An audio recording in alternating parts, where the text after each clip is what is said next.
مرد دعا، مرد ایمان، مرد خدا نے کیا؟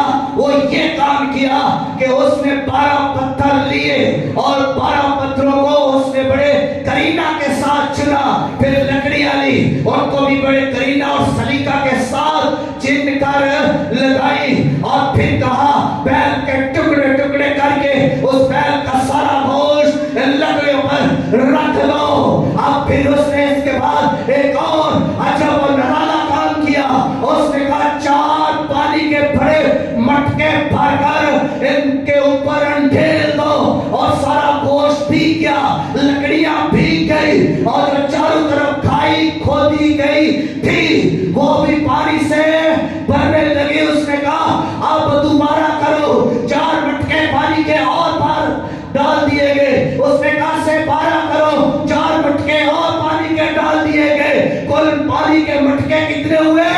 12 مٹکے پانی کے ڈال دیے گئے۔ گوشت بھی پانی سے بھیگا ہوا ہے، اور لکڑیاں بھی، اور کھائی بھی، ہر طرف پانی ہی پانی ہے، اور ایسے میں آپ کام لگائے۔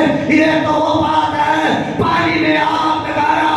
ہمارا ایلیا، ہمارا ہیرو، خدا کا بندہ، مرد خدا، مرد دعا آگے بڑھا، ہاتھ اوپر کیے اور خدا کو پکارا اور کہا اے خدا میری سن، اے یہوہ خدا تو میری سن، کیونکہ میرا توکل، میرا بھروسہ تجھ پر ہے۔ تو زندہ خدا ہے، تو سنتا ہے، تو جواب دیتا ہے۔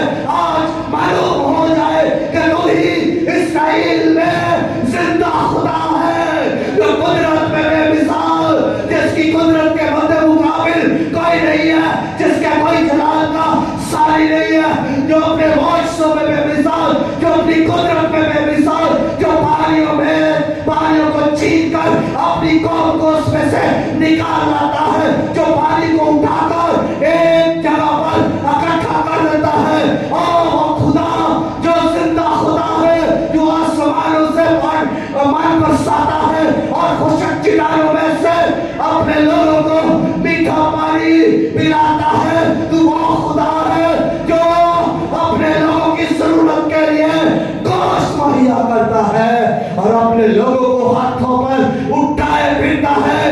تو ہی خدا ہے، اور زمین پر کوئی خدا نہیں، نہ اوپر آسمان پر نہ نیچے زمین پر، تیرے جیسا کوئی معبود نہیں ہے، کوئی خدا نہیں ہے۔ تو ہی واحد زندہ جلالی مہین کامل پرحشمت اور روبدار خدا ہے۔ تیرا دبدبہ اعلیٰ، تیرا رتبہ اعلیٰ، تیرا مقام اعلیٰ، تو بے مثال، تو عبدالعباد زندہ رہنے والا خدا ہے۔ آج ان کو معلوم ہو جائے، ان بال کے نبیوں کو اور یسیرت کے نبیوں کو معلوم ہو جائے کہ تو ہی زندہ